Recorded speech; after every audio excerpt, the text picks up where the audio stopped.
28 September পাকিস্তানকে হারিয়ে Asia cup champion হয়েছে ভারত।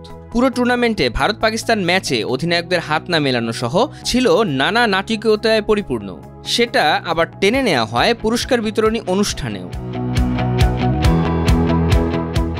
চ্যাম্পিয়ন হলেও শিরোপা হাতে নেয়নি ভারত। ট্রফি ছাড়াই বিজয় উদযাপন করতে দেখা যায় সূর্যকুমার যাদবের দলকে।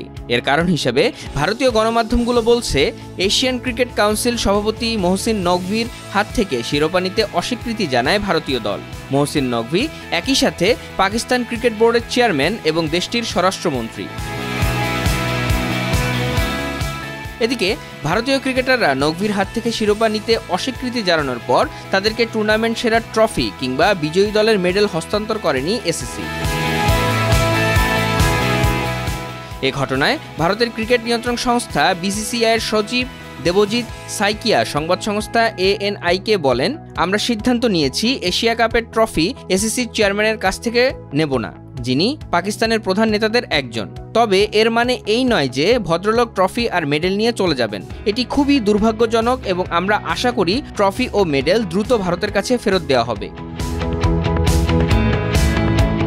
পুরস্কার বিতরণী অনুষ্ঠান শেষে সংবাদ সম্মেলনে ভারতীয় অধিনায়ক সূর্যকুমার বলেন, তিনি এমন ঘটনা আগে দেখেননি। তিনি বলেন, ক্রিকেট খেলা শুরু করার পর থেকে কিংবা খেলা অনুসরণ করার সময় এরকম কোনো ঘটনা আমি কখনো দেখিনি যেখানে চ্যাম্পিয়ন দলকে তাদের প্রাপ্য ট্রফি দেওয়া হয়নি, সেটাও আবার পরিশ্রম করে জেতা একটি ট্রফি।